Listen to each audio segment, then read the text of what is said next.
Okay, so I said earlier, these two topics are very much related. The topics of Trinity and Satan. I'm not going to spell it out. You should be able to figure it out really on your own. So, what's very interesting is if you have read the entire Jewish Bible from cover to cover, the Tanakh, the Jewish Bible, is more than 3 times longer than the Christian scriptures. Almost 4 times as long as the Christian Bible. The Jewish Bible contains much, much more writing. In the entire Tanakh, the entire Jewish Bible, how many times is Satan referred to? So the answer is approximately 3, maybe 4. But basically, we have less than 6 times where the Jewish Bible refers to Satan. The Christian scriptures, which are again about 1/3 to 1/4 as large as the Jewish Bible, contain over 150 references to Satan or the devil. Over 150.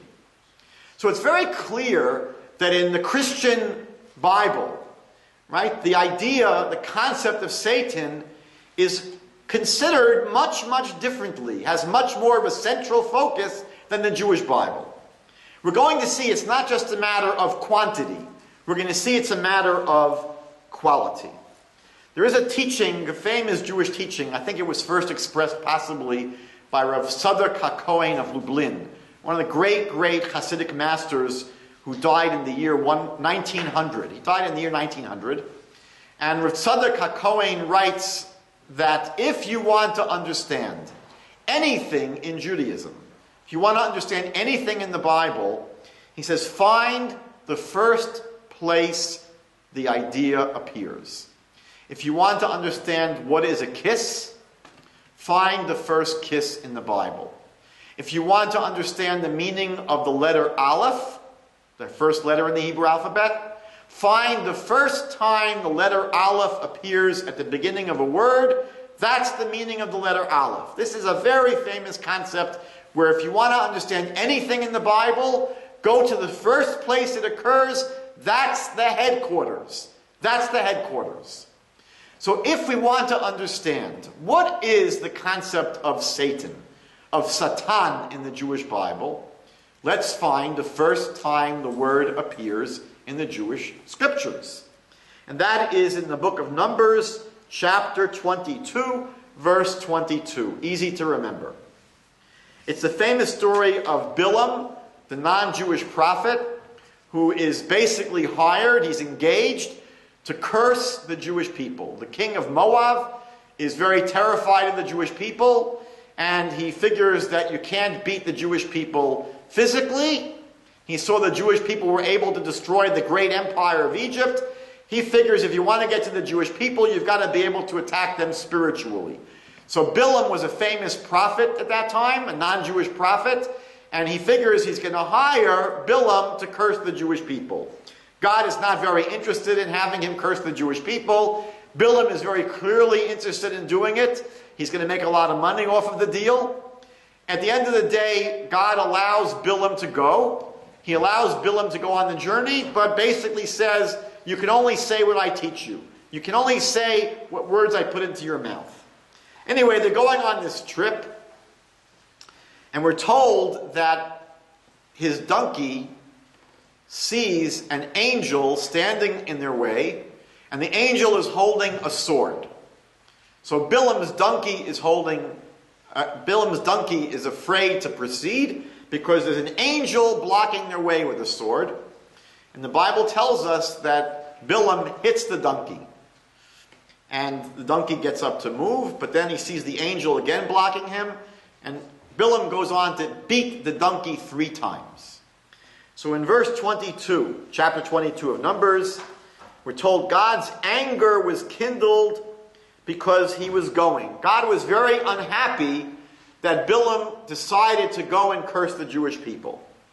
And so the angel of the Lord took his stand in the road as his adversary.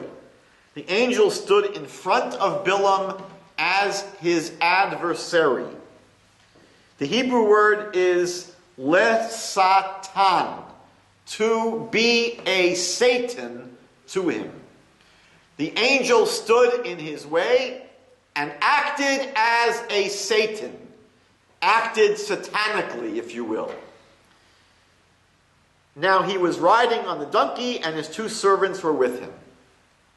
So we see from this that the word Satan in Hebrew means an obstacle, a roadblock, an adversary, but basically it's something that gets in the way. And you'll also notice that here the word Satan is not a proper noun. It's not the name of a being, right? It's not the name of a being. It's saying that this angel stood as a obstacle, as a Satan. Not that the angel's name was Satan. What we're going to see is that usually, when this word appears in the scriptures, it is not a proper noun. It's used in this way as describing the action of someone. For example, in 1 Kings chapter 11, we're told that God stirred up a Satan, an adversary, against King Solomon.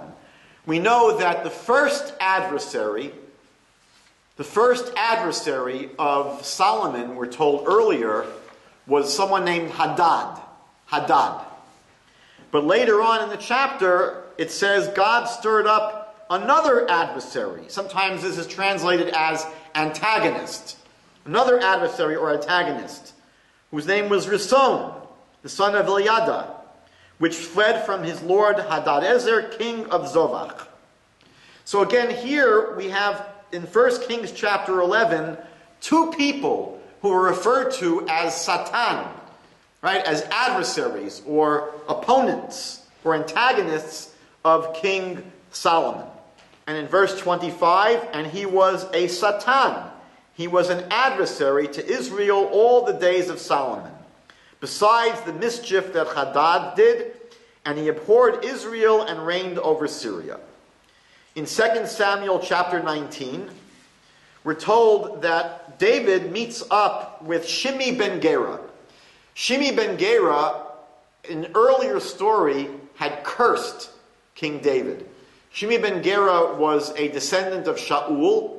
We know that David basically did in with Shaul. And Shimi ben Gera was very upset with David, so he curses him. In this later story, some of David's men, the sons of Zeruiah, want to basically kill Shimi ben Gera. And David says to them, "What have I to do with you, the sons of Zeruiah, that you should this day be adversaries to me?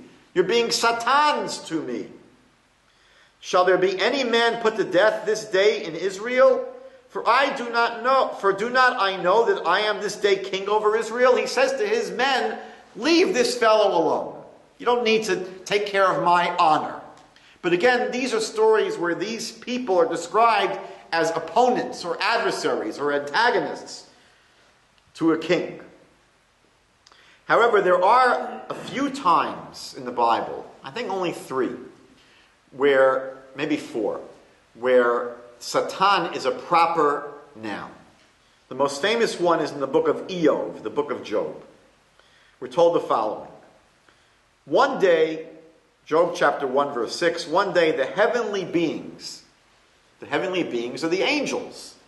So one day the heavenly beings came to present themselves before the Lord, and Satan also came among them. So there is a being called Satan, and he's one of the angels.